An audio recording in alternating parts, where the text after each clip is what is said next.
Bueno, pues tenemos un tiempo a lo largo de esta mañana, como algo así como hora y media, para... Yo hubiera querido, ¿verdad?, pues haber mirado todas estas preguntas, pero como las habéis puesto como casi esta mañana, pues no he podido, ahora iremos mirando. Pero bueno, vamos a empezar la mesa redonda. Esta mañana también decía Xavier, ¿no?, el concepto un poco de despersonalización, que sí que nos gustaría quizás a lo mejor abordar o, bueno, entre ellos también comentar un poquito, y a partir de ahí pues ya empezaremos con las preguntas, si os parece bien. Bueno, pues este concepto de despersonalización que ayer explicaba, ¿no?, Sesa, pues no sé si queréis hacer una pregunta, alguna matización, o que Sesa ya comente algo a partir de lo que alguno quiera preguntar o aclarar, que el otro también, ¿sí?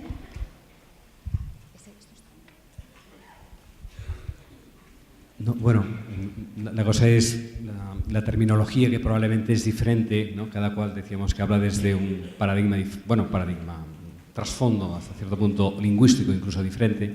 La palabra, al menos en el marco de algunos o de bastantes de los de aquí, con toda la distinción quizás entre persona y personaje. Entendemos que el personaje sí que es algo artificial y que nos aliena. En cambio, hay una noción profunda de persona que no es absolutamente alienante y que es un modo pleno de estar, digamos, en el mundo, ¿no? Entonces, la palabra despersonalización, no sé si es despersonalización, o sea, del personaje, o es realmente despersonalización de la persona. Bueno, no sé si esto puede dar algo de luz o no a lo que nos puedas aclarar.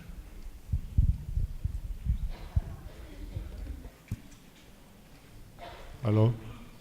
¿Aló? En el entramado social, la persona es la unidad fundamental. Y desde esta perspectiva, pues, es necesaria. La palabra despersonalización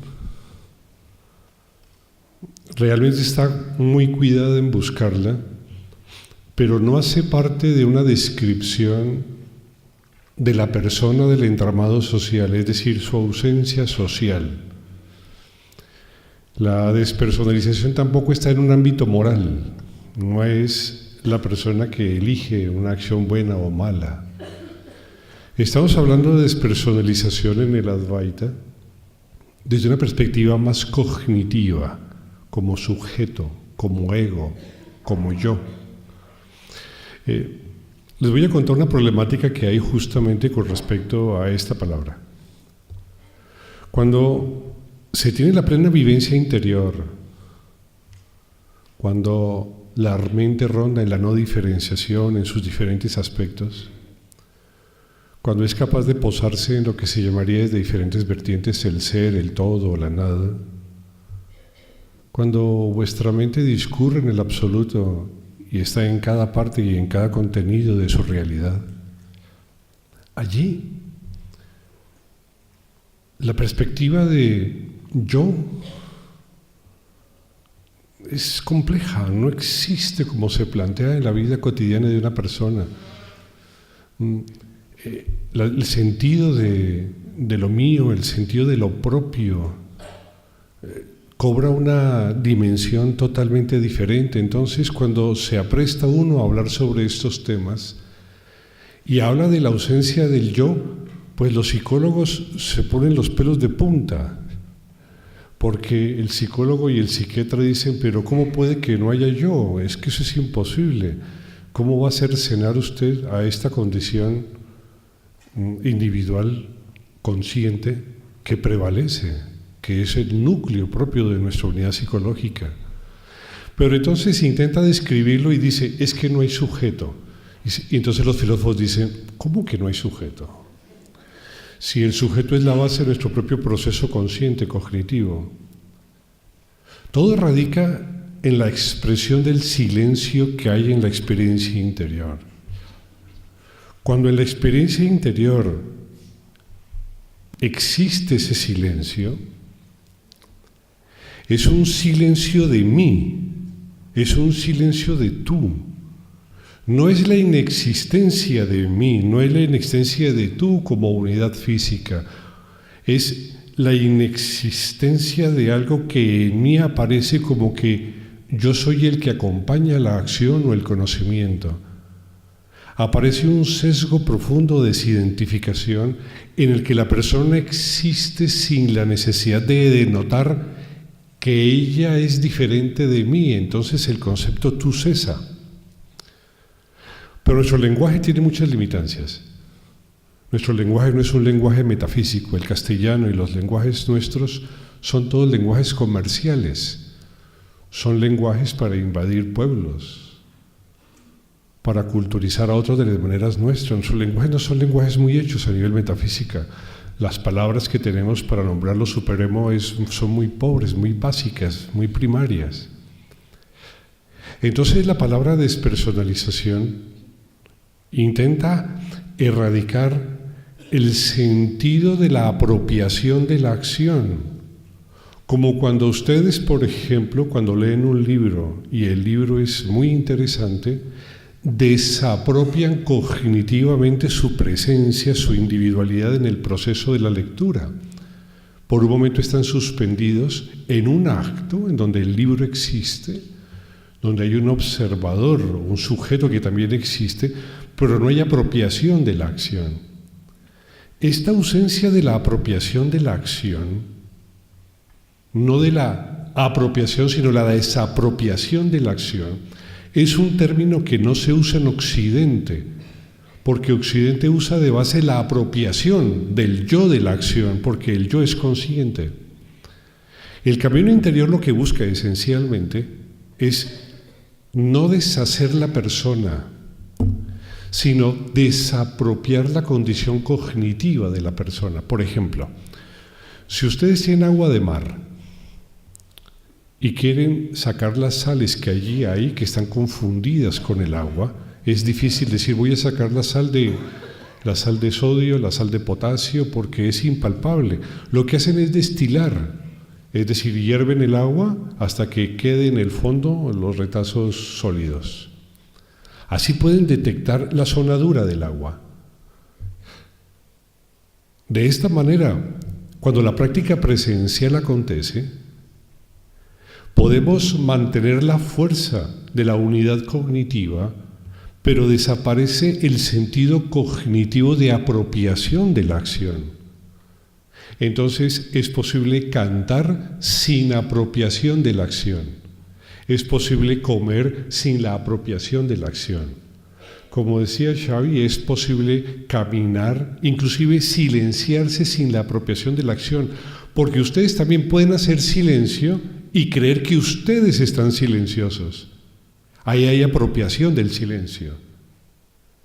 Ese juego de borrar la apropiación sin borrar al sujeto, a la unidad cognitiva, al sujeto mismo, a la unidad viva, vital, es un trabajo excepcional. Es un trabajo muy difícil y es una cosa que acontece espontáneamente cuando hay sorpresa, cuando se está en una actividad lúdica en el juego o cuando se está en el presente cognitivo. Son situaciones que operan de forma espontánea. El presente borra de manera mágica el trasfondo que hay del sujeto en la acción, pero no borra el sujeto. A tal punto que en la experiencia suprema, en donde el individuo se suma en lo absoluto y es capaz de situarse en los innumerables e infinitas condiciones y partes de las cosas existiendo, no solo las de ahora, sino las del futuro y las del pasado, ese rasgo cesa, y cesa la integración a través del saber y gracias al amor. Pero esa apropiación de ser el dueño del universo, ser el conocedor del cesa, se deshace, se desvanece. Es una condición mágica que no estudia a profundidad la psicología, le llama desidentificación y muchas veces lo ve como algo erróneo, como un pasar de mí mismo. Y no es un pasar de mí mismo, es un proceso cognitivo que acontece, gracias al cual se puede trascender a otros paradigmas cognitivos.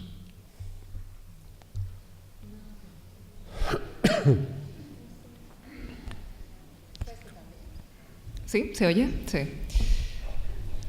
Comparto plenamente lo que dice Sesha. Me parece clave esa palabra de la apropiación. Un ejemplo sencillo, paralelo a algo que comentó ayer Sesha, ¿no? Tengo que preparar esta conferencia. Y puedo utilizar la mente en dos sentidos. Hay un uso instrumental de la mente. ¿Qué quiero decir? ¿Cómo lo digo? Más o menos cómo es el tipo de personas que pueden asistir para saber qué tipo de ideas pueden resultar útiles. Ordeno las ideas, las estructuro. La mente la utilizo de forma funcional, como un instrumento. Pero a veces, junto a este proceso de pensamiento, hay otro proceso de pensamiento paralelo. ¿Gustará? ¿No gustará? Si me pongo muy espiritual, ¿esto no va a satisfacer a un público más académico? O viceversa. El resultado de eso me lo cuelgo como un éxito o como un fracaso. Es ese proceso de apropiación de la acción el que está siendo llevado a cabo por un yo que es ilusorio, es un yo mental. En el fondo es una imagen de mí que engordo y refuerzo a través de la apropiación. Una imagen que es muy débil porque tiene que ser engordada, puede ser cuestionada. Y es ese proceso mental el que se puede silenciar cuando no hay esa apropiación de la experiencia porque uno ha comprendido la ilusoriedad de esa apropiación. Y entonces acontece algo muy mágico y muy misterioso. Y es que la conferencia se hace sola.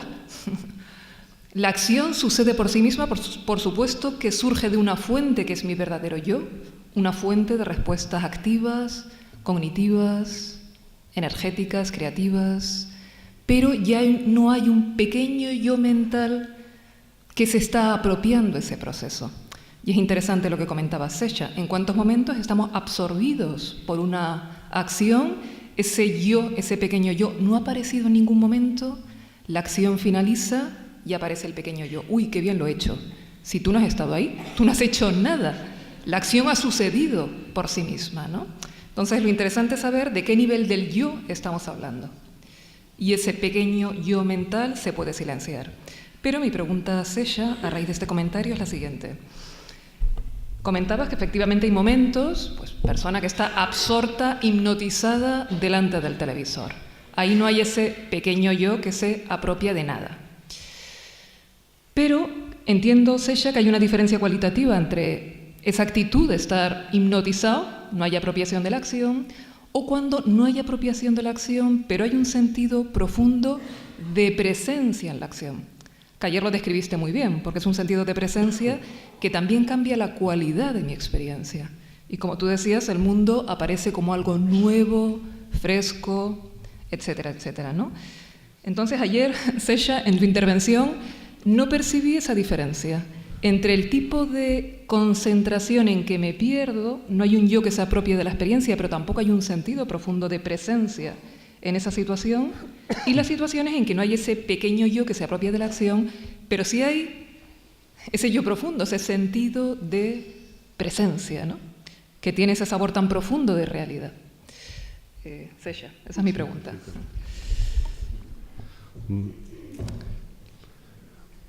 El proceso cognitivo tiene variados paradigmas.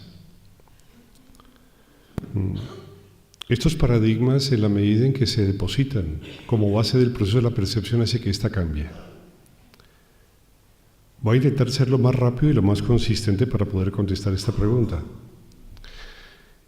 El paradigma cognitivo normal, que establece la relación entre ustedes y nosotros, o entre ustedes y sus compañeros, es que hay un sujeto cognitivo y un objeto a conocer.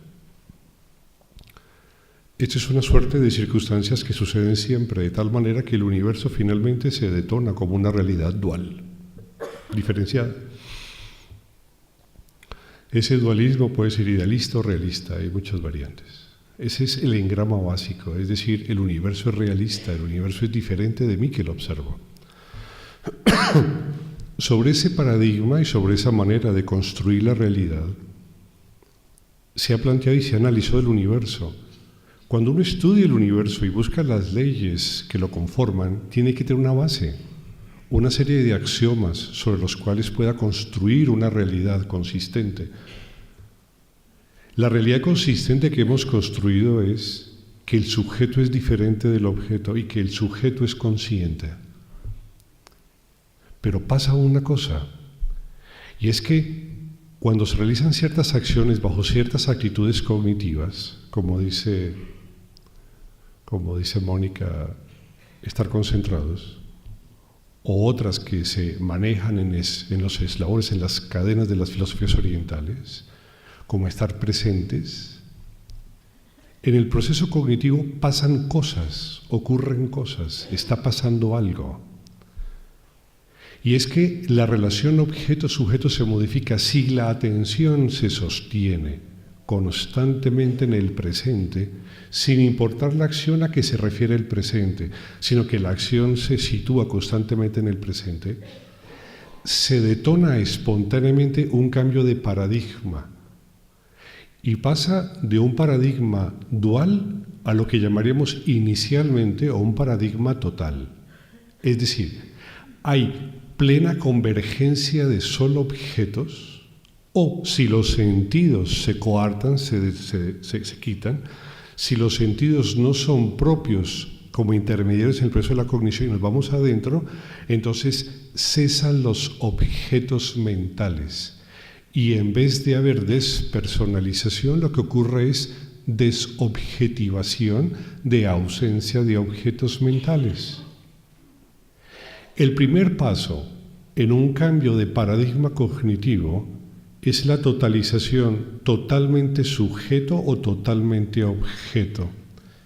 Cuando estamos adentro, que son las prácticas que normalmente se realizan, cuando las personas las hacen correctamente, lo que van a notar es la ausencia de contenidos mentales. Ese vacío es de una exquisitez maravillosa. Es delicioso, totalmente vivo, homogéneo, sin partes, sin comienzo, sin fin. Esto lo describen claramente muchas tradiciones. Pero cuando estamos fuera, es decir, cuando los sentidos operan, cualquiera de ellos, y nos trasladamos al mundo exterior para conocerlo, ¿sí?, cesa la condición de ser sujeto. Es decir, no podemos ser conscientes de mi propia ausencia personal, porque como es una experiencia total se parece más a la concentración, es decir, a volcarme en los objetos, y la pregunta del millón es, si me vuelco en los objetos y no estoy yo, entonces ¿quién es consciente? Ese es el problema. ¿Quién carajos es consciente si yo no estoy allí? La respuesta es: el instante es consciente, el presente es conciencia. El campo que arrima, el campo que acoge, ese instante es consciente. Eso hace que la conferencia se haga. Eso hace que el artista haga arte y no sepa cómo lo hace. Eso hace que el pintor pinte. Eso hace que el orador hable. Eso hace que la persona cocine, que barra y que no sepa qué hace, pero se está haciendo. Muchas veces este proceso se confunde con la distracción. Este proceso se confunde con la distracción, como estar envuelto en un lugar en donde yo no me encuentro, y no tiene que ver con ese proceso, porque este proceso externo de totalización respecto al mundo, en donde solamente hay objetos, pero no hay un sujeto que detecte su naturaleza, puesto que el campo varió en el sentido de que el nuevo paradigma se está planteando, entonces allí es vivo. Y no hay que confundirlo con la desatención, con el irme, puesto que no tiene que ver con ello. Pero necesariamente, en el primer paso del cambio del paradigma cognitivo, cuando la atención es constante y los sentidos están activos, es la momentánea disipación del yo, que no debe confundirse con pasotismo, con no darme cuenta o con distracción, porque no tiene que ver con eso, no tiene la vitalidad real que sí produce el acto de estar concentrados. Y recién es cuando este proceso externo o interno se mantiene en el presente que acontece, que corresponde allí en el cognitivo, que empieza a emerger la no dualidad. Recién ahí, los más bajos y más primarios estrados de no dualidad. De ahí se salta después a procesos de samadhi o nirvikalpa samadhi, y ahí empieza la meditación. Entonces, no sé si es claro, Mónica, que el paradigma cognitivo fuera conlleva la totalización, es decir, la solo presencia de objetos que no debe confundirse con la dispersión, la pérdida de mí o simplemente la fantasía, otro proceso. Muy bien, sí, sí.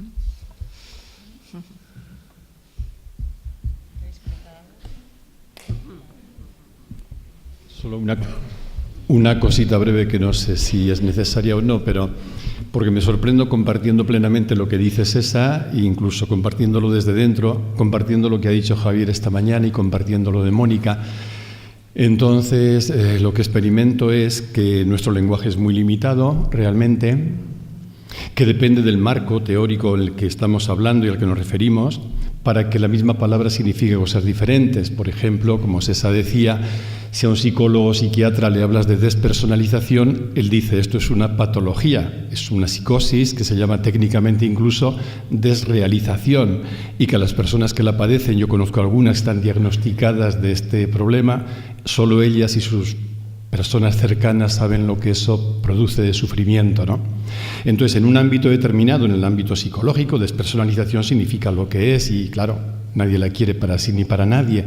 Pero en otro ámbito, para mí es un término totalmente apropiado y adecuado porque nos da una clave que para mí es decisiva y es no caer en la trampa, tal como yo lo vivo, de confundir la personalidad con la identidad. Si vale la pobreza del lenguaje, personalidad es lo que tenemos e identidad es lo que somos. Pero cuando yo confundo mi identidad, lo que soy, con este personajito que decía Mónica, con la persona que dice César, al final son palabras, es decir, con mi personalidad, ahí no solo estoy cayendo en un error grave, sino que me estoy encerrando cualquier vía de salida. Los místicos han dicho que el conocimiento de sí conduce al olvido de sí. El conocimiento de sí conduce a caer en la cuenta de que no eres ninguna persona, tienes una personalidad. Y yo no sé si ya es avanzar un poco más, pero queriendo unir incluso lo que la pregunta que hacía Mónica y la respuesta de César, porque comparto ambos extremos, en mi humilde experiencia me doy cuenta de que cuando se me regala vivir algo parecido a lo que plantea César, ¿no? Donde la persona, la mente, el yo es trascendido, donde no hay nadie que se busca ni nadie que haga, ahí es donde se puede percibir algo muy difícil de decir, que es cómo experimentar la identidad que no tiene que ver con la personalidad que tengo, con la personalidad que soy. Y evidentemente el cambio es como del día a la noche. Y os agradezco de corazón, primero a Javier, que ha sacado esta cuestión ya en tu charla antes, y luego a vosotros por tanta puntualización. Me gustaría saber y preguntarte una cosa, un comentario, una reflexión. Normalmente se suele plantear que es necesario construir una personalidad estable para después trabajar sobre ella e inclusive poder erradicarla. Que si una personalidad estable es una persona que tenga un criterio claro de las cosas, para que pueda sostener una disciplina, por ejemplo, pues es muy difícil poder ir más adelante al encuentro de algo diferente. Me gustaría saber tu opinión al respecto. Sí.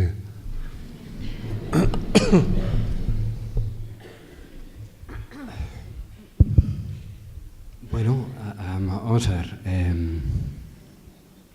Claro, aquí es un tema muy profundo que no lo podemos resolver en una mesa redonda, ¿no? El problema son los paradigmas, ¿no?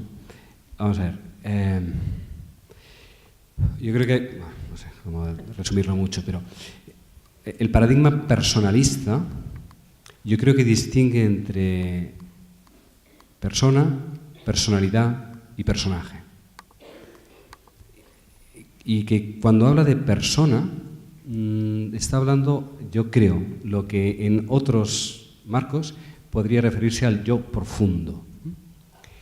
Y yo creo, y no lo sé si he entendido bien, pero a mi modo de entender, ese yo profundo a lo mejor sería muy cercano a ese instante de conciencia que antes mencionabas. ¿Qué queda después de que no hay desapropiación de todo? Ese contenido sin continente, que sería, de alguna manera,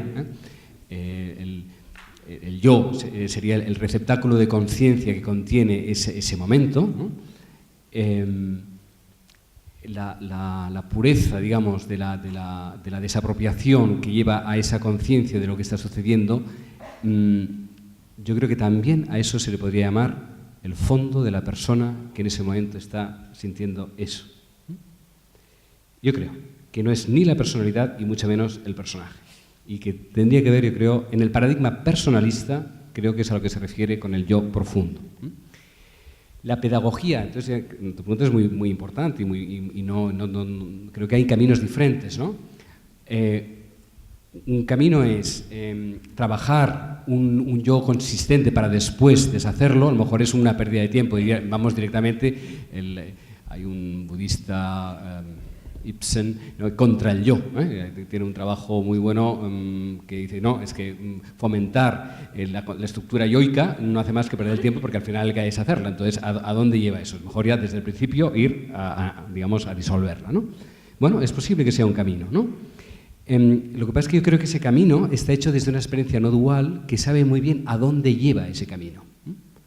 Entonces, a mí me parece que en tu caso, en caso de que haya una experiencia no dual, es muy claro a dónde se va y puedes atravesar por carenas, por la cordillera, sin caerte, para llevar a ese lugar muy sutil donde, destruyéndolo todo, para decirlo así, reaparece todo. Porque se tiene esa experiencia no dual. Pero si no hay experiencia de no dualidad, ese trabajo de destrucción del yo puede llevar a zonas absolutamente de patología o de desestructuración. Entonces, yo creo que cualquier pedagogía tiene que saber a dónde conduce y cómo conduce hacia dónde quiere conducir, ¿no? Y tiene su propia coherencia. Entonces, ¿vale? Desde un paradigma de no dualidad hay toda una serie de métodos donde trabajar el yo es absurdo porque al final va a su destrucción y trabajas directamente desde otro lugar, ¿no? Desde un paradigma de estructura personalista, creo que tiene sentido ir trabajando una desapropiación del yo que al final lleva a ese receptáculo de conciencia que no crea que sea tan diferente al que se llega abordando directamente la destrucción del yo. Yo diría.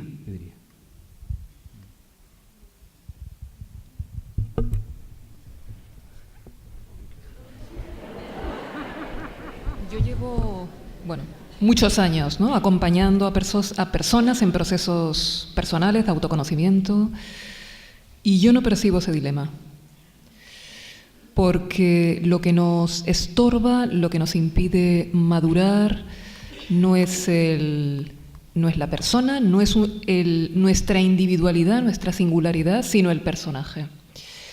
Y el personaje estorba en la medida en que impide el reconocimiento de nuestra identidad profunda, pero también es una fuente de problemas psicológicos. Es que yo creo que los problemas psicológicos los trae consigo que no sabemos quiénes somos. Y mi experiencia es que el reconocimiento de quiénes somos trae salud, y ayer lo apuntaba con el tema de la aceptación, pero también la indagación del yo, tanto a nivel espiritual, como a nivel emocional, como a nivel psicológico. En mi experiencia ese dilema no existe, no es una cosa u otra. Porque ese personaje que nos construimos y con el que nos identificamos y que nos hace tan vulnerables, ese personaje en el fondo es el material de relleno de un vacío en nuestro sentido de la identidad. Por lo tanto, hasta que no reconozcamos la naturaleza de eso que hemos perdido, esa conexión profunda con nuestra propia presencia, ese proceso de trabajar a nivel psicológico no tiene fin. Pero también sucede a la inversa. Si no hay una depuración, como ayer decía, una capacidad de mirar, de integrar nuestra verdad, y nuestra verdad implica también nuestra verdad psicológica, nuestros sufrimientos, nuestro mundo emocional, de disolver falsos juicios y falsas creencias que generan mucho sufrimiento psicológico. Ese trabajo es un trabajo paralelo al trabajo del reconocimiento de quiénes somos, porque es un trabajo de disolución de las falsas creencias sobre nuestra identidad. Por lo tanto, yo no percibo ese dilema. Yo en la práctica veo que va en paralelo el que esa persona cada vez sea una persona más equilibrada, más madura, con menos sufrimiento emocional evitable, y el trabajo de ahondamiento y reconocimiento en la verdadera identidad. Yo no lo veo como primero una cosa y luego la otra, o la espiritualidad sin psicología. Yo veo que el ser humano es una unidad y que todas esas vertientes tienen que ser miradas Y en mi experiencia, el trabajo tal y como yo lo llevo a cabo en mí y ayudando a otras personas es completamente unitario. Todo redunda en el beneficio de todo. No son trabajos separados ni disociables.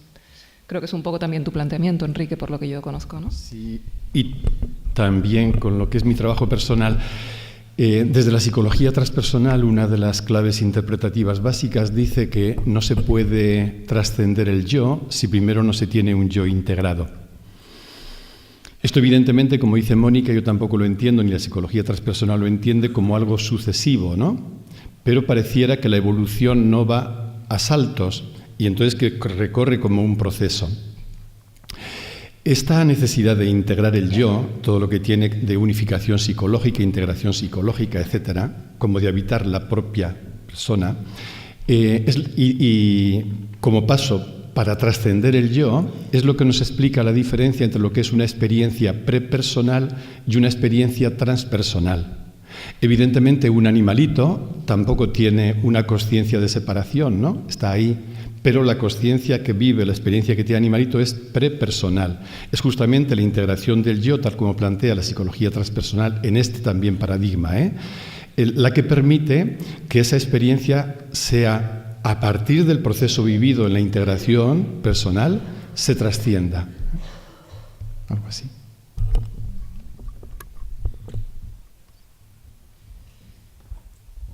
Bien, parece que había bastantes preguntas sobre la aceptación, Mónica. Tú, bueno, por lo que he visto que no he podido ver muchas, pero bueno, por las que vale, basta. Por las que leo, ¿cómo puedo hacer para aceptar aquello que no puedo aceptar? O desarrollar un poco la frase que dijiste, la aceptación no es un acto volitivo. A lo mejor también tiene que ver un poquito con las dos preguntas. Sí. Y también vi por ahí cómo no caer en la resignación. Aunque yo dije que la aceptación no es resignación, quizá esto ha podido no quedar claro, ¿no? Muy bien. Bueno, ir por partes.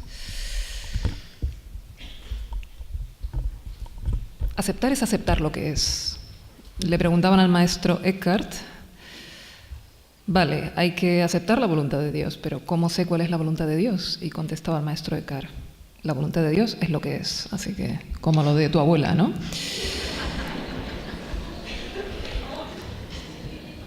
Y forma parte de lo que es que en nosotros, en ese yo profundo, que es verdad, que es belleza, que es bien, y sentimos dentro de nosotros mismos eso porque tenemos un sentido del bien, un sentido de la verdad, un sentido de la belleza, un sentido de la justicia, y ese sentido en nosotros, que a nivel esencial ya es pleno, porque en el nivel del ser ya hay plenitud, eso está buscando expresarse y actualizarse en nuestra experiencia concreta.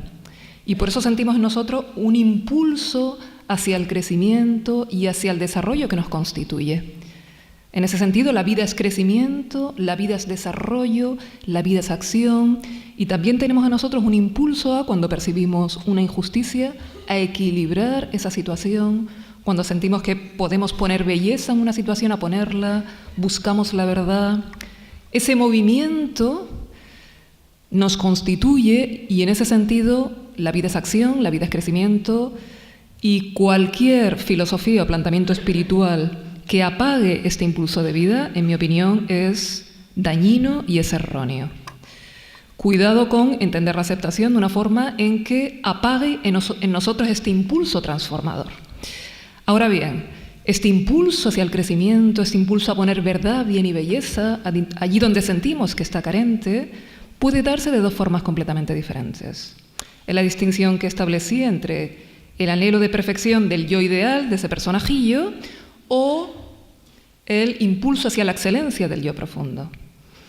Y fijaros los ideales, ¿no? Los ideales parecen cosas muy nobles, las utopías.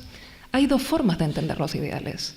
Yo puedo tener un ideal que es una imagen mental de mi yo ideal, cada cual, en función de sus valores, ese yo ideal será diferente, el mundo ideal, la sociedad ideal, el tú ideal, mi pareja ideal.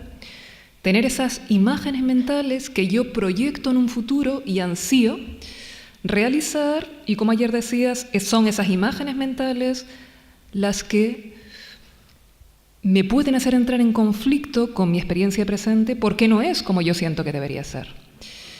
Pero puedo entender el ideal de otra forma completamente diferente, como la fuerza del bien en mí, como la fuerza de la verdad en mí, la fuerza de la belleza en mí, que está pulsando por actualizarse aquí y ahora, y que me invita a, en mis respuestas, movilizar el máximo de verdad, el máximo de bien y el máximo de belleza, y el máximo de atención y el máximo de presencia.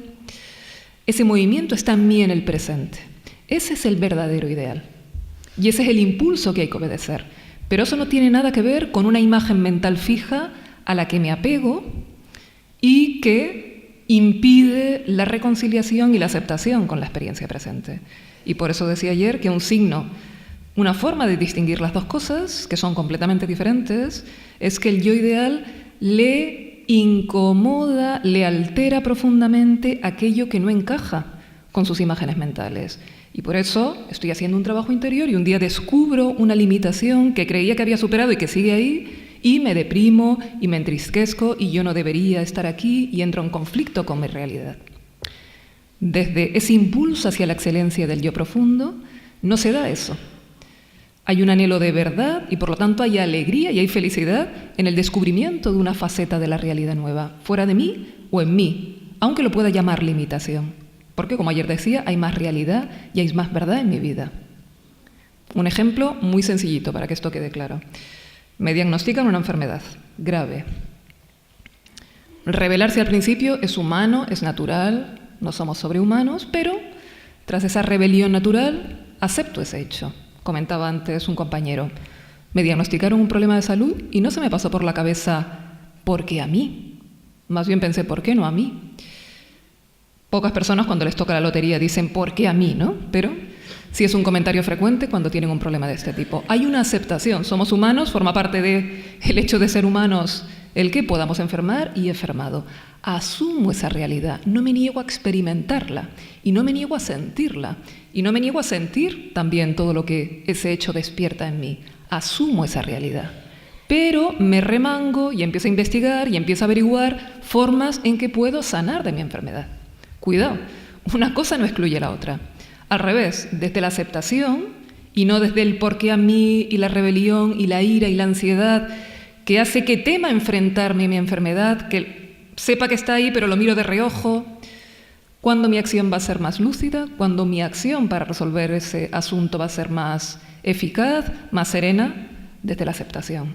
Es decir, la aceptación no está reñida con el impulso a cambiar aquello que nuestro corazón y nuestro impulso hacia el desarrollo nos pide y nos demanda que intentemos modificarlo e intentemos cambiarlo dentro y fuera de nosotros. Es sencillamente que no me resisto a asumir que aquí y ahora lo que es. Pero el futuro está abierto en cierta medida y yo tengo la capacidad de intentar modificar muchas de las situaciones que vivo.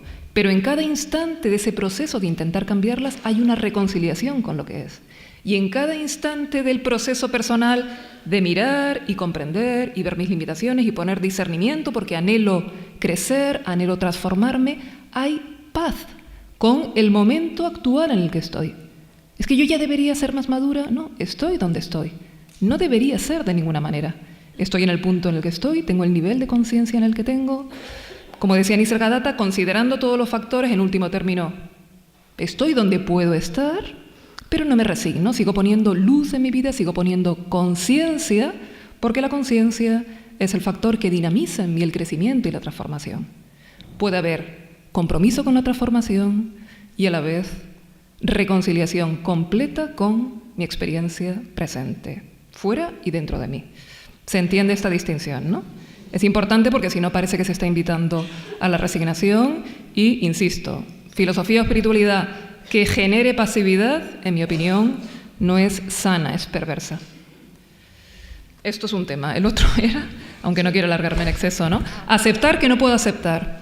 Se puede aceptar que no puedo aceptar. Aceptar es asumir mi verdad aquí y ahora. Y mi verdad puede ser que estoy muerto de miedo. con el tema de la enfermedad, que sospecho que tengo una enfermedad, pero no quiero ni mirar esa realidad, ¿no? ¿Cuántas veces nos pasa que hay cosas que nos da mucho miedo mirar, mucho miedo enfrentar, ¿no? La verdad de mi relación de pareja, la verdad de mi salud física, ciertos aspectos de mí que me da mucha vergüenza mirar. Somos humanos. Si hoy por hoy me vence el miedo, aceptar es asumir que aquí y ahora tengo miedo y que tengo ese límite. Y en ese asumir mi realidad presente y mi experiencia presente, aunque sea de temor, aunque sea de resistencia, ya hay un camino, ya hay un crecimiento. Y poco a poco ese miedo se irá disolviendo. Pero aceptar es aceptar mi experiencia presente, sea cual sea. Y por eso solo se puede aceptar desde el testigo. Porque psicológicamente parece una contradicción decir, a ver, pero si me resisto, no acepto. En el nivel psicológico es una contradicción, o acepto o me resisto. Pero si introducimos esa nueva dimensión del testigo, yo puedo acoger también mi resistencia. Y esto resuelve la tercera pregunta. Por lo tanto, aceptar no es un acto volitivo porque solo puedo aceptar desde el testigo. Y el testigo es lo que soy. Aceptar es situarme en ese lugar donde soy y acojo todas las dimensiones de la realidad. Ese lugar ecuánime donde puedo acoger incluso mi falta de ecuanimidad psicológica y mi resistencia psicológica y mi miedo psicológico, porque estamos hablando de un lugar transpsicológico. Entonces, aceptar no es, como ayer decía el pequeño yo, acepto o no acepto, y nos metemos otra vez en ese círculo, como decía Seychan, que el yo se sigue, sino es, yo que soy canaria, cuando viajo a Tenerife, el mar de nubes, ¿no? Coges el avión, estás subiendo, solo ves nubes, nubes, nubes, y de golpe, ¡plaf! Subes el nivel del mar de nubes y un cielo maravilloso, limpio, transparente, no hay ninguna nube en el horizonte, la figura imponente del Teide. Me encanta ese momento. Pues eso es el testigo. No me lío, no me peleo con las nubes, sino sencillamente cambio de nivel, me sitúo en otro nivel. Y como el testigo es lo que soy, entonces se entiende que la aceptación no es una práctica en que yo me remango y acepto, sino que es un modo de ser, es un estado de ser. Son las tres preguntas, ¿no? A ver, hay bastante, y esto cualquiera de vosotros, ¿no? Sí que hay mucho tema sobre si es posible parar la mente, cuáles serían los pasos para silenciarla, o qué prácticas y soluciones podemos hacer para intentar llegar, ¿no?, a ese silenciamiento. También hay como, quiero decir que son preguntas parecidas, ¿no? El tema de pensamientos obsesivos compulsivos, ¿no?, cómo trabajarlos y, bueno, y qué hacer con ellos, ¿no?, que tendría que ver también con esto de la mente que he comentado, ¿no? Bueno, pues por ahí, quien quiera empezar, ¿no? Es para todos. Que vaya para allá. Sesha, ¿se puede parar la mente? Práctica para silenciar la mente y todo eso, ¿eh? Si quieres, sí. ¿Quieres que...? Pues, sobre las prácticas para silenciar la mente. Sí, hablaste de ello, ¿no? Los pensamientos obsesivos. Sí, vale. La mente es la loca de la casa.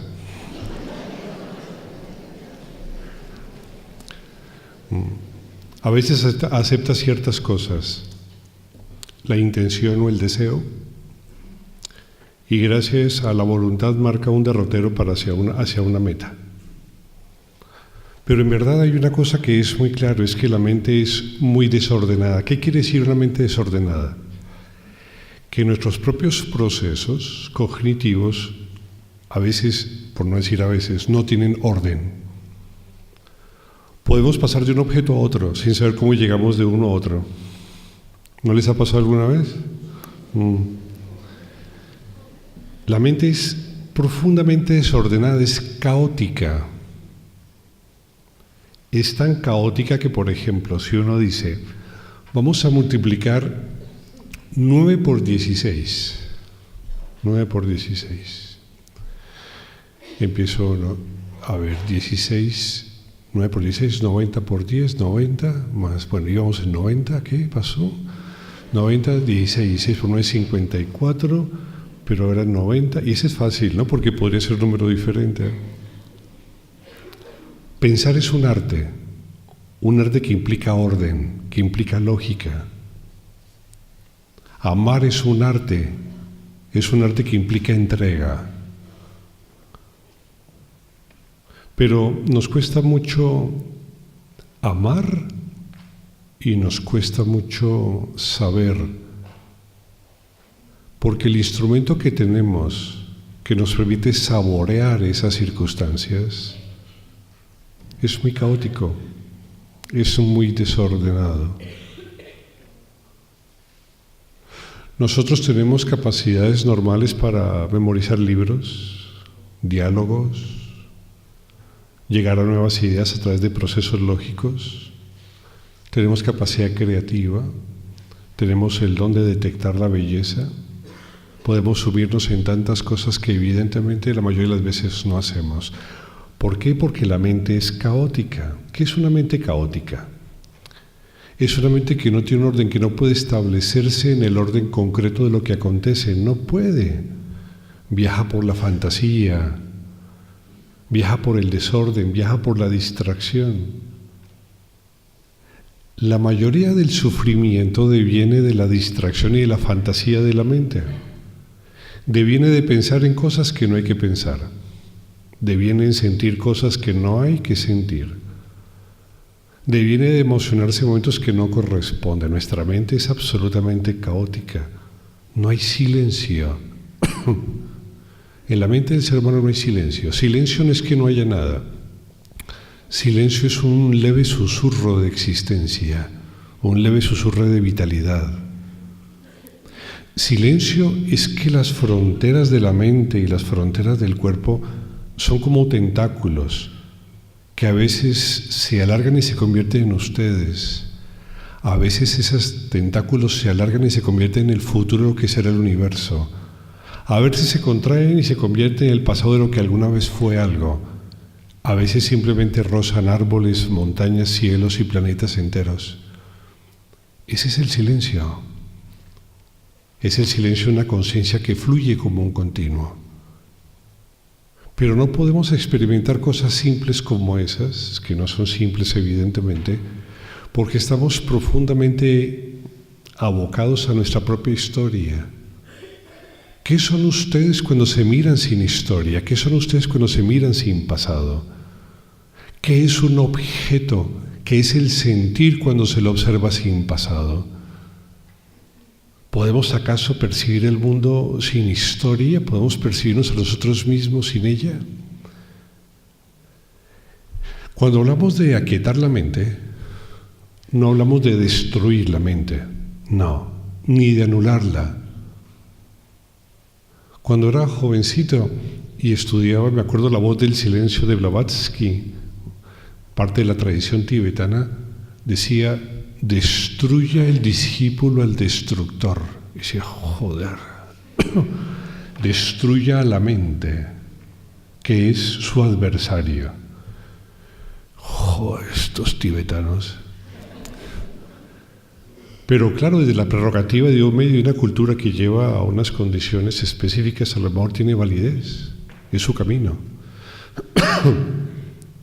Pero pensamos en desorden. No pensamos ni actuamos en oportunidad de lugar y tiempo. Eso nos cuesta. Metemos siempre la pata. Pensamos en lo que no hay que pensar. Sentimos lo que no hay que sentir. No porque no haya que sentirlo. Es que hay momentos donde hay que sentir las cosas y momentos donde simplemente no. No dejamos que muchas veces las cosas que nacen mueran. Somos como las despedidas de borrachos. ¿Han visto que el borracho se despide y nunca se va?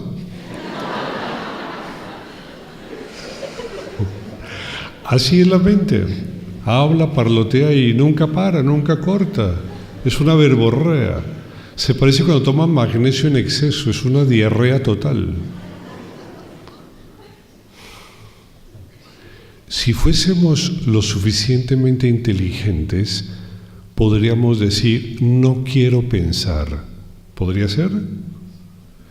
Nosotros le decimos a un niño, no te muevas. Le decimos a una persona, ¿para qué sufre? Ahora les pregunto, ¿ustedes pueden decirse a sí mismos, no quiero pensar? ¿Les obedece la mente?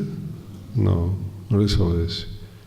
¿Qué tan inteligentes somos que ni siquiera somos capaces de por nosotros mismos definir cuándo, cómo y cuándo queremos pensar o no? Lo extraño de este proceso es que nos vemos pensando, nos vemos sintiendo. Ustedes cierran los ojos para meditar y no saben a qué hora se los llevó un pensamiento, no saben a qué horas, ni siquiera se enteran a qué hora se durmieron. A mí me despertó en la práctica uno que roncaba. Yo como no ronco, pues me despertó. Pero nos vamos al sueño y no nos enteramos. Silenciar la mente es darle orden, no es deshacer los contenidos mentales. Es establecer pautas claras en donde la representación cognitiva tiene validez en la medida que realizamos una acción. Los orientales dicen una cosa: la mejor forma de empezar a trabajar el mundo interior es hacer dharma. Dharma es una palabra que acuñaron los orientales y que tiene que ver con la acción correctamente realizada en el momento justo para hacerla. Hay un concepto cercano a Dharma que usan los taoístas, se llama Wei Gu Wei. Es una palabra exquisita. El taoísmo es una maravilla galopante de intuición. Dice: hacer sin hacer, hacer sin quien haga, o sin quien hace se hace.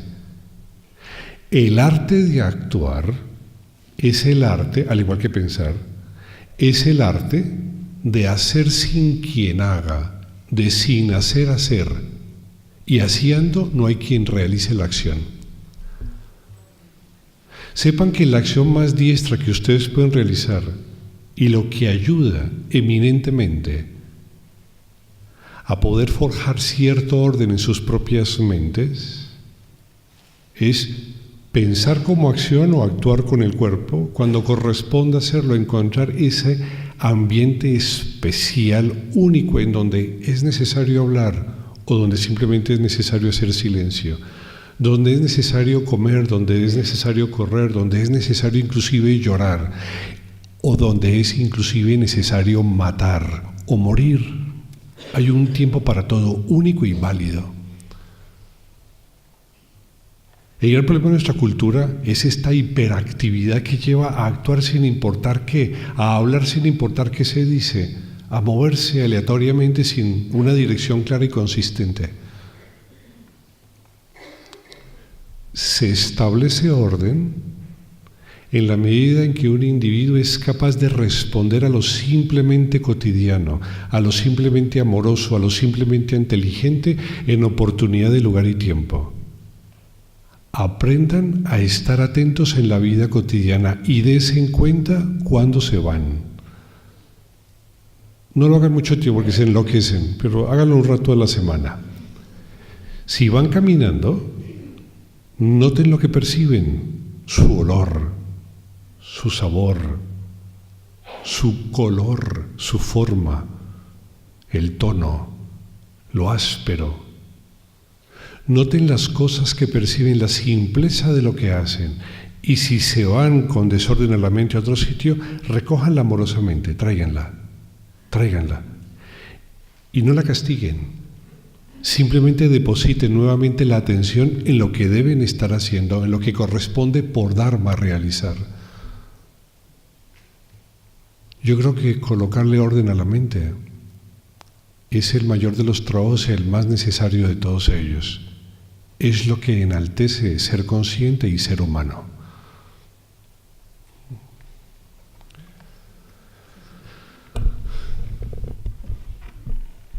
La pregunta era como prácticas para silenciar la mente.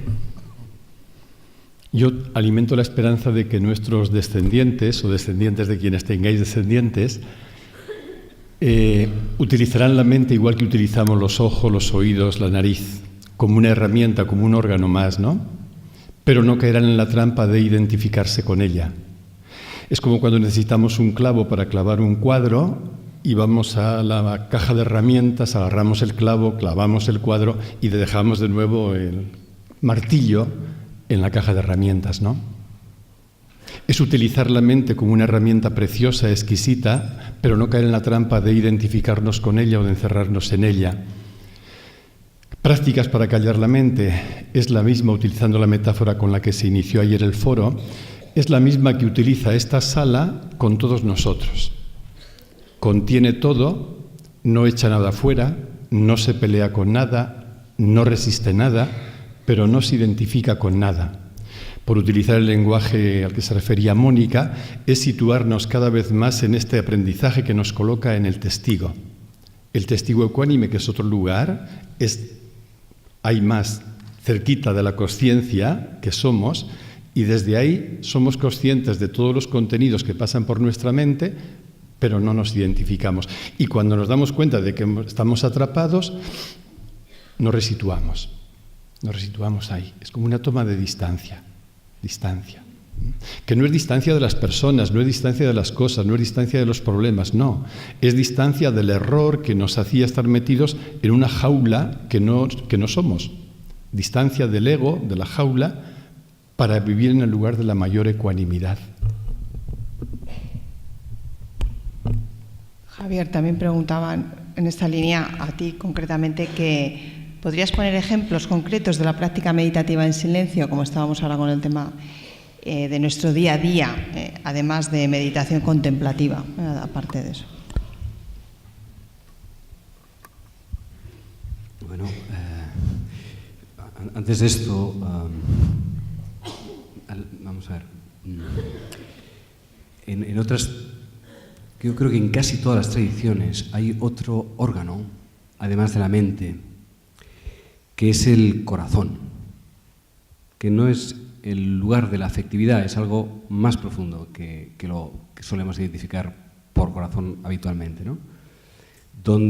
Pero y que no es mente, es un lugar más hondo, ¿no? Y entonces, bueno, pues a lo mejor tiene algo que ver con la pregunta también de cómo es hacerse silencio. No sé, que hay muchas prácticas meditativas para alcanzar ese silencio, ¿no? En la tradición hindú se distinguen muy claramente, que luego seguro que hay fases intermedias, entre el camino jnana y el camino bhaktik. Y el jnana es más camino de la mente, conciencia, por decirlo así, y el camino bhaktico, o bhakta, es del corazón, ¿no? ¿Y qué significa el camino del corazón? Podríamos decir que si el camino de la mente, ¿no? Simplifico, como todo, cualquier cosa es mucho más compleja, pero a veces las simplificaciones ayudan a clarificar ciertas cosas. Yo diría que si, hasta cierto punto, el camino de la mente tiene que ver con la atención, el camino del corazón tiene que ver con la entrega. Y no los opongo para nada, porque además, como os he dicho muy bien, se necesitan mutuamente, ¿no? Pero si se acentúa el camino de la entrega, que tiene que ver con la renuncia del yo, tiene que ver con el instinto de apropiación, o sea, mucho de nuestra agitación mental es porque hay un ser terriblemente inquieto y angustiado que está tratando de agarrarlo todo, ¿no? Y esa agitación que tenemos, estamos continuamente pues, por la vida llenos de perturbaciones, pues es lógico que hasta que nos detenemos, hay un larguísimo rato en el que el agua simplemente está todavía dando tumbos, ¿no? Por la agitación que llevaba, ¿no? Y hay como tres procesos, ¿no? Uno es detener el jarrón o el agua, el vaso. Primer paso, detenerse, que sería el hecho de determinarse a hacer una práctica meditativa, la que fuere, la detención. Hay un segundo momento y es que uno observa cómo las ondas del agua están todavía moviéndose, aunque el vaso esté detenido, hay una inercia en las ondas que hace todavía que se muevan, pero hay luego un tercer momento en el que las partículas que contendría el agua lentamente se van depositando en el fondo y entonces el agua adquiriría su transparencia plena. Todo este proceso de observación, tal como estaría aquí descrito, tendría que ver más con el trabajo de la mente que observa todo el proceso. Bueno, pero en la vía del corazón, vuelvo a decir, sin oponerla a la vía de la conciencia o de la mente, yo creo que es que se opera algo de otro orden, que es como un estado de entrega, de obertura, donde se accede probablemente a otro lugar del ser más profundo, donde no hay tanta actividad mental y entonces esa presencia emerge con mucha más facilidad esa presencia que en sí misma es luz, y siendo luz ya es conciencia. Entonces, el acto de aparición de esta presencia luz que viene por el acto de entrega opera otro camino de acceso a la contemplación que no viene tan directamente o que viene de otro modo a través del análisis de la mente. Bueno, entonces, pues métodos de meditación hay muchísimos, ¿no? Y bueno, yo creo que es muy rico saber. Hay un tiempo, yo creo que hay un tiempo para tantear lo que a uno le ayuda, ¿no? Y hay prácticas más apropiadas a la propia persona o en momentos diferentes de la vida también, ¿eh? También cambian los momentos, ¿no? O sea, hay un tiempo para recorrer la gran cantidad de posibilidades que hay, pero luego hay otro tiempo para fidelizarse y para entrar a fondo en la práctica elegida. Y yo creo que una de las cosas también que se comentó ayer era que a veces, como hay un umbral que cruzar, y ese umbral que cruzar tiene que ver con la entrega, y la mente está continuamente moviendo, porque hay un lugar más profundo que es al que no se acaba de llegar. Bueno, pues podemos entretener mucho buscando métodos de aquietar la mente cuando el problema está en otro lugar, que es esta rendición, ¿no? Esta rendición. Para mí yo creo que esto es lo más importante.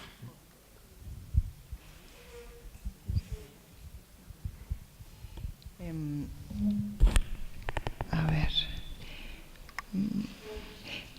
Sí que parece que hay bastantes que seguimos con la aceptación, Mónica. Bueno, pues situaciones como fuertes, ¿no?, que suceden en la vida, de enfermedades, ¿no?, o muertes o pérdidas, ¿no? O bueno, pues una fuerte desvalorización, ¿no?, personal de alguien, ¿no? Bueno, entonces, claro, en esas situaciones fuertes, personales, ¿cómo poder aceptar la vida? O sea, la pregunta es, ¿cómo poder aceptar, ¿no?, en estas situaciones, ¿no? Creo que antes de alguna manera respondí, ¿no? Empezar por donde estamos. Si hay ira, si hay resistencia, si hay rebeldía, también eso puedo aceptarlo, ¿no? Y paradójicamente, cuando lo acepto, eso se empieza a disolver. He conocido a alguna persona que acompaña a personas que pasan por situaciones límites, enfermedades terminales.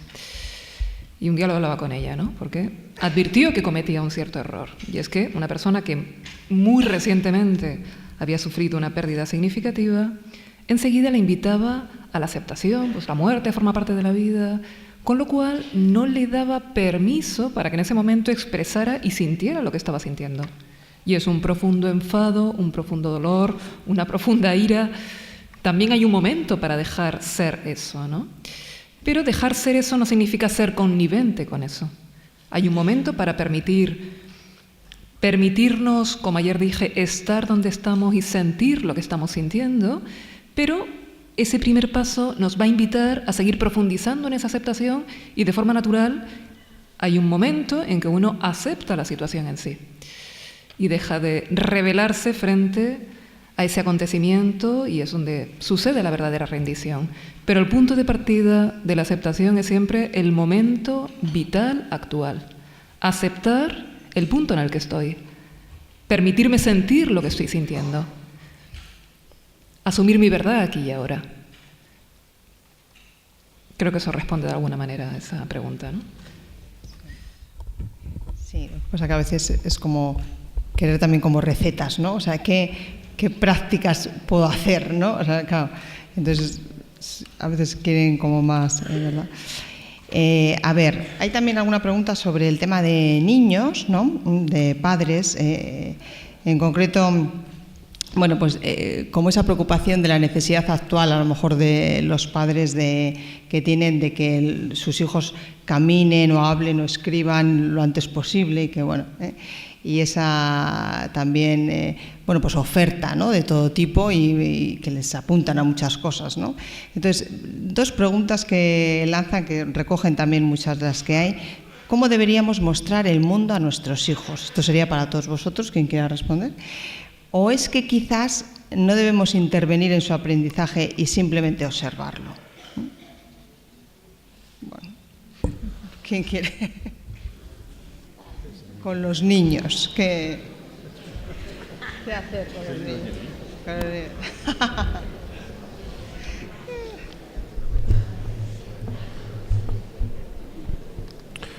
El proceso educativo realmente es una situación muy compleja, porque intervienen muchísimas variables.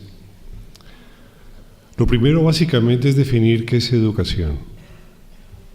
Porque si no definimos qué es educación, entonces nuestro esfuerzo hacia qué irá dirigido. Muchas veces la educación se plantea como una implantación.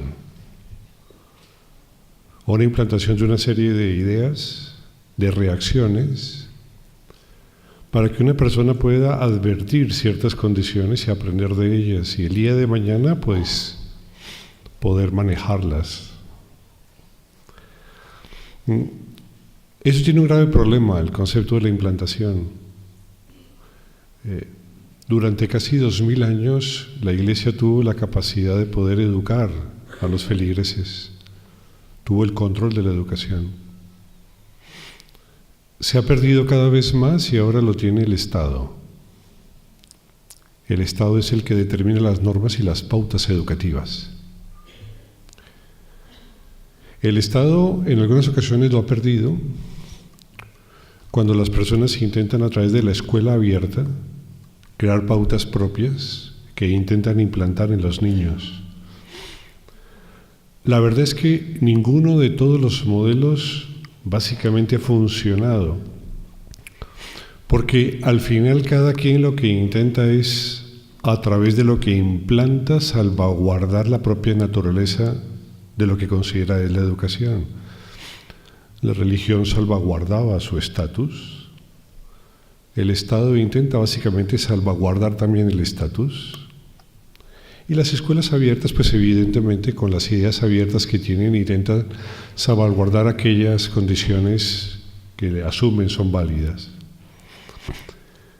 Y al final es como cambiar una cosa por otra. Cambiamos dólares por euros y luego viajamos y cambiamos euros por pesos y luego venimos y nuevamente cambiamos a euros. Siempre hay una moneda en juego, es salvaguardar un estatus. Desde esta perspectiva, entonces, la educación, pues evidentemente tiene matices muy propios, muy personales de cada ámbito que intenta, bajo sus sistemas, mostrar una serie de pautas. Y en verdad que no se está muy de acuerdo, ¿no? En cada uno de los campos en donde se escogen qué se debe y qué no se debe hacer. Una cosa que es interesante y que hace parte del proceso y del lenguaje socrático, que es justamente de donde viene la palabra educación, deducir lo que está en mí, es que el ser humano viene con una inteligencia tácita. Viene, basta es descubrirla. Lo que llamaríamos una serie de habilidades también desde el punto de vista psicológico y físico. Todos nosotros, los aquí presentes, poseemos diversas habilidades. Somos como los X-Men, ¿han visto? Unos tienen puntas en la cabeza, otros ven el futuro, otros son de vidrio, hacen frío o fuego. Todos tenemos cualidades y características que denotan y que son exquisitas, son prevalentes sobre otras. Le llamamos habilidades, también se le suele decir dones. Está el don artístico, está el don matemático, el don lingüístico, y entre cada uno de estos innumerables más, que determinan condiciones muy personales de cada quien. Desde una perspectiva mucho más amplia, la educación básicamente es descubrir esos dones, sería descubrir en los niños esas habilidades innatas que vienen subterfugiamente en la mente y en el corazón a través de un saber que es propio, que es natural. Nosotros lo que hacemos es académicamente situar en un entorno y circunscribir que el conocimiento vaya solamente a esa parte, a través de los protocolos que elegimos para hacerlo. Pero si hablásemos de educación desde la perspectiva en que veo el proceso, sería la capacidad por parte de padres, de educadores y de profesionales del comportamiento en poder encontrar a través de los propios mecanismos de la vida, juegos, sorpresa, cercanía, afectos, opiniones, los innumerables talentos que cada uno de nosotros poseemos. Muchas veces ese talento solo aflora cuando es tal que se convierte en una genialidad extrema, como en el caso, por ejemplo, de un Mozart, en donde el chiquitín ya a los 6, 7 años pues compone sinfonías y uno dice, joder, qué genio ¿no? Qué talento posee, qué don innato. Pero aún así tenemos dones y talentos innatos maravillosos. A veces, por ejemplo, hay un talento que se derrocha porque no se entiende. Es el maravilloso y hermoso talento del sentir, que por aquí en el norte de España lo hay mucho, ¿sí? Y más al norte más. El profundo talento de la intensidad emocional y física. Ese talento que hace que contengan las lágrimas, que contiene al cuerpo, que lo aferra, lo endurece. Cuando venía a España había cosas simpáticas. Me gustaba sentarme en la Gran Vía en Bilbao y ver a la gente caminar. No caminaban, saltaban. Aquí no caminan, saltan. Si uno va, por ejemplo, a Sudamérica y ve un brasilero o una brasilera, eso es caminar. O cuando aquí bailan, aquí no bailan, aquí se mueven más o menos. Aquí la cadera vino de fábrica pegada. Y las vértebras dorsales tienen una cierta incapacidad de poder girar en ciertos ángulos. Es una cosa de raza. Y parece que más al norte de España aún ocurre lo mismo. Ahí, por ejemplo, un maravilloso, exquisito don de la intensidad. Hay, por ejemplo, el maravilloso don de la solidaridad, el maravilloso don de la bondad, o la exquisita capacidad de fortaleza física, o el don de una voluntad dirigida a motivos sanos, o también el don natural de la distracción, que parece que también florece mucho en todas partes. Pero si educar es algo, encontrad las habilidades de vuestros hijos, potenciarlas, aprended a preguntar, para que ellos contesten y enséñenles a preguntar, para que ellos conozcan. Porque esa sabiduría ya está implícita. ¿Acaso ustedes se acuerdan de sumar quebrados, raíces cuadradas, logaritmos? ¿Se acuerdan de eso? No, y eso nos los metieron años y años y años. Hay tantas cosas que nos enseñaron que no sirven para nada. Y sin embargo hay tantas cosas que somos, que no reconocemos y que nuestros padres tampoco conocen. Conoced los hábitos de funcionamiento de vuestros hijos. Ellos tienen una herencia psicológica, como la tienen física. Esa potencialidad socrática de sabiduría que se encierra en sus mundos está presente desde que son pequeños. Eso los hace a todos similares, pero también diferentes. Esas pequeñas habilidades, cuando se expresen, podrán denotarse de tal manera que les permitirán, gracias a esa destreza natural, poder fluir bajo esa situación, retirar la voluntad y situarse fácilmente en el presente, y su propia naturaleza los hará libres. Yo me acuerdo de jovencito alguna vez, uno de estos maestros que venían con Tilak, uno de estos contaba que en alguna ocasión a una muy famosa bailarina hindú, cuando nació le hicieron la carta natal, los astrólogos le habían hecho la carta natal y habían visto que en su naturaleza traía el don natural de la danza. Entonces le colocaron ajorcas en los pies, ya pequeñita, hablo de días, le colocaron las ajorcas, de tal manera que en las manos o en los pies, cada vez que ella se movía había un sonido.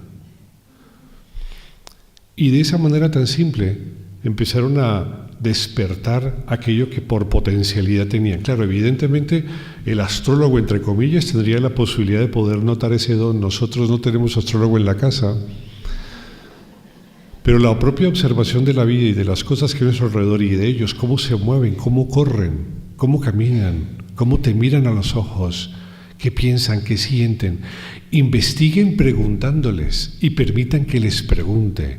Enséñeles a ordenar las preguntas, porque cuando una pregunta se hace ordenadamente, detona la sabiduría que traemos.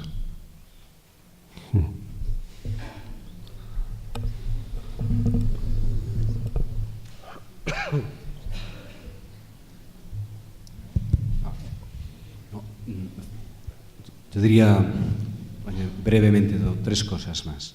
Una totalmente, qué bello, ¿no? Poder identificar el don primordial de la persona, del niño, ¿no? Y de la niña, de poderlo descubrir y alentar, ¿no? Y suscitar al máximo de su desarrollo. Eso es bellísimo y qué bien que pueda ser hecho.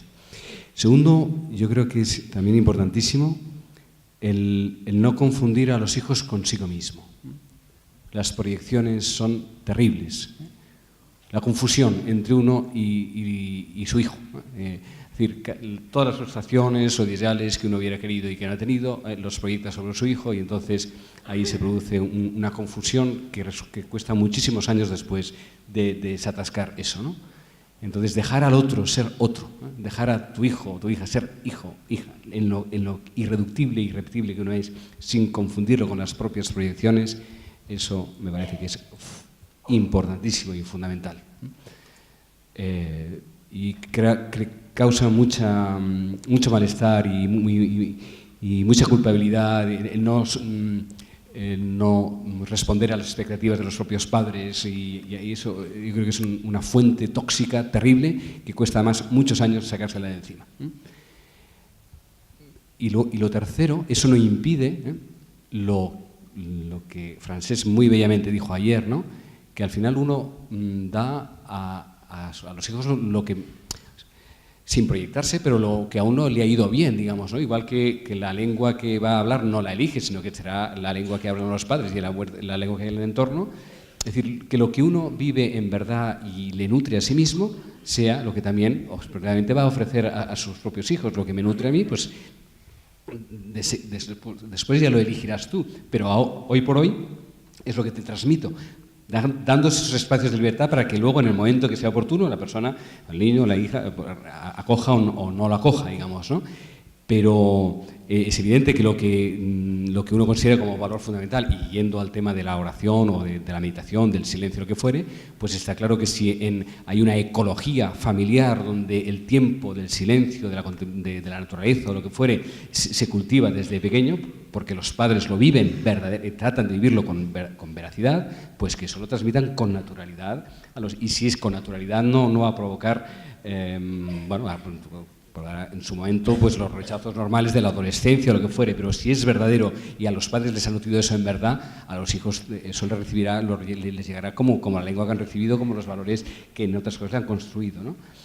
Ese transmitir los propios valores sin confundirlos consigo mismo, esa articulación que no siempre es fácil de hacer, yo creo que cuando se hace equilibradamente es muy sana y además muy necesaria. Como decía muy bien ayer Francesc, pues la mejor manera de aprender una lengua es hablándola, ¿no? Y haciendo que la hable. Pues bueno, luego después ya la configurará o desplegará a su manera, pero renunciar en esa especie como de tabula rasa, de hecho, observar sin interferir, interferir es una barbaridad porque estamos continuamente interactuando, ¿no?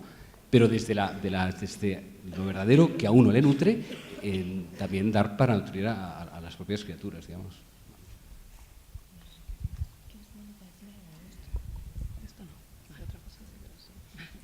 Bueno, para acabar ya, esta pregunta la lanzo a los cuatro, para quien quiera. ¿Cómo discernir, ¿no? si lo que voy a hacer lo hago por necesidad de satisfacer mi yo ideal, de huir, de buscar o garantizar mi seguridad, o lo hago movido por un anhelo de mi ser profundo? ¿Cómo poder hacer esa distinción? Buena pregunta. Antes de entrar ahí, quería hacer una pequeña matización que tiene que ver con cosas ya dichas, ¿no? Yo creo que hay un doble camino interior. Un camino es el camino de la entrega, y hemos hablado de ello, y también se ha hablado de otro camino que es el de discernimiento. Son dos caminos que se dan la mano, por más que para una persona sea más connatural o pueda poner el énfasis más en una vertiente o en otra, en el fondo son indisociables, ¿no? Y una cosa que para mí es básica y es lo que permite la comprensión de mí misma y la comprensión de otros seres humanos, es entender que todas nuestras conductas tienen un sentido, que no hay en nosotros impulsos perversos, sino que si hacemos algo es por algo.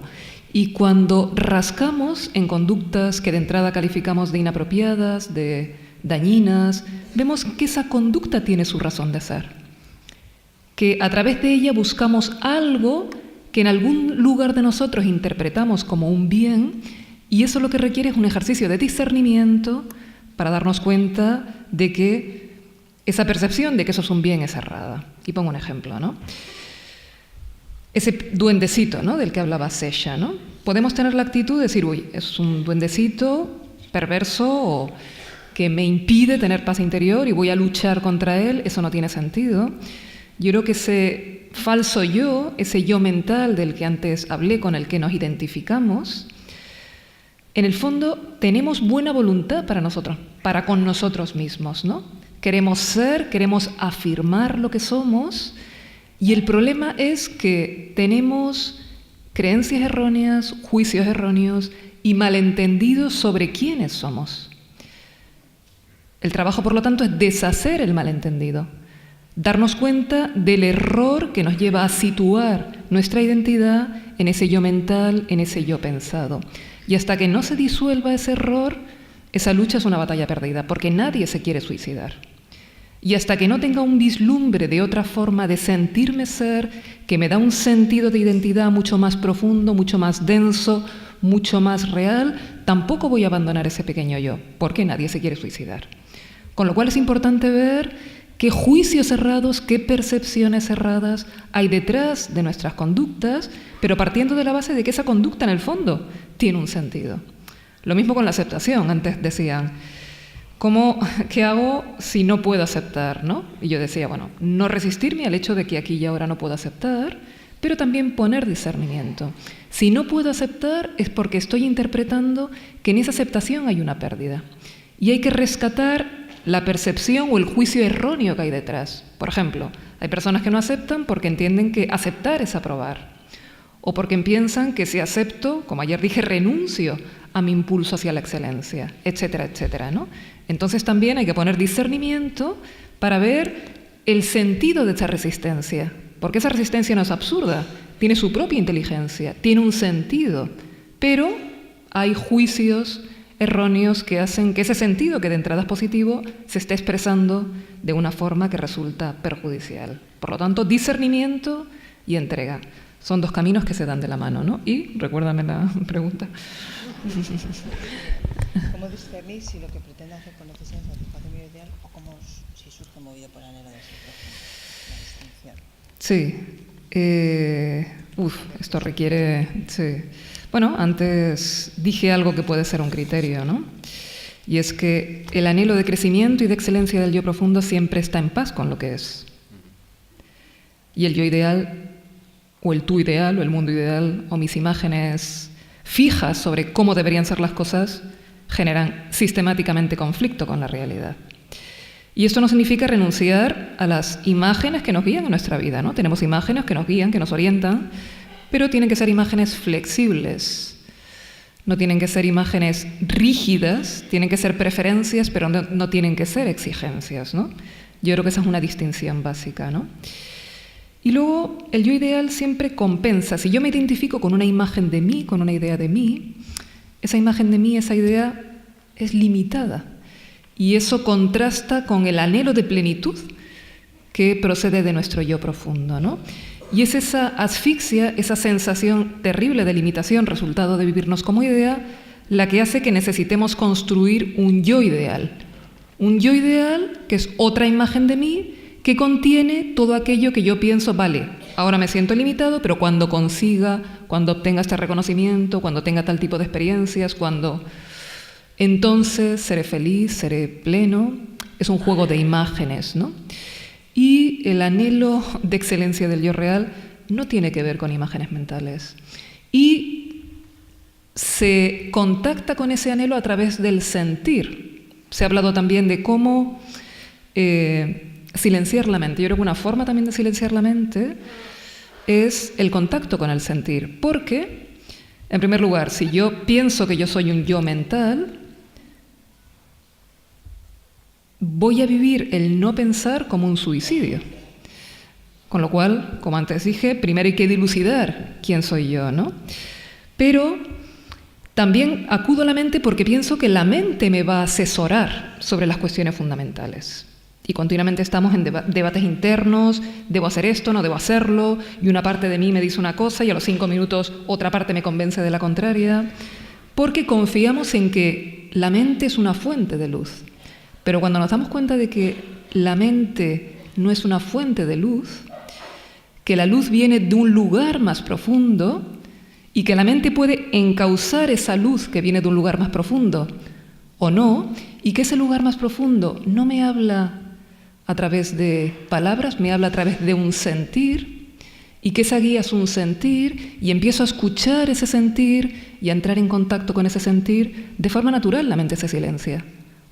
Porque ya no le estoy pidiendo a la mente que me dé criterio, que me dé seguridad, que me dé orientación, sino que estoy a la escucha de algo mucho más profundo que, insisto, me habla a través del sentir.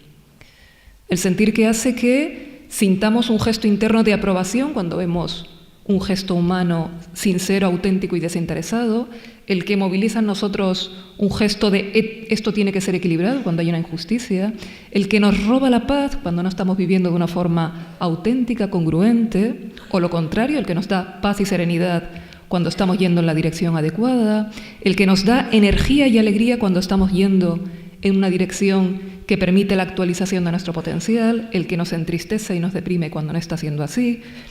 Eso está ahí hablando siempre. Muchas personas dicen, ¿pero cuál es el criterio? ¿Cómo sé si tengo que hacer esto o no tengo que hacerlo? ¿Te da paz? ¿Te da energía? ¿Te da alegría? Vete por ahí. Pero es que mi mente dice que esto tengo que hacerlo, el yo ideal, y tengo que hacer esto porque esto lo van a ver bien los otros, ¿cómo no voy a hacerlo? Ahí nos perdemos. En el yo ideal nos perdemos. Escucha tu corazón y ahí tienes una guía. Por lo tanto, creo que es muy importante también esta guía del sentir, que es un sentir, pero un sentir que está lleno de conocimiento. Pero no es un conocimiento ruidoso. Cuando uno descubre que esa es la verdadera guía, la mente se tranquiliza y se silencia de forma bastante significativa.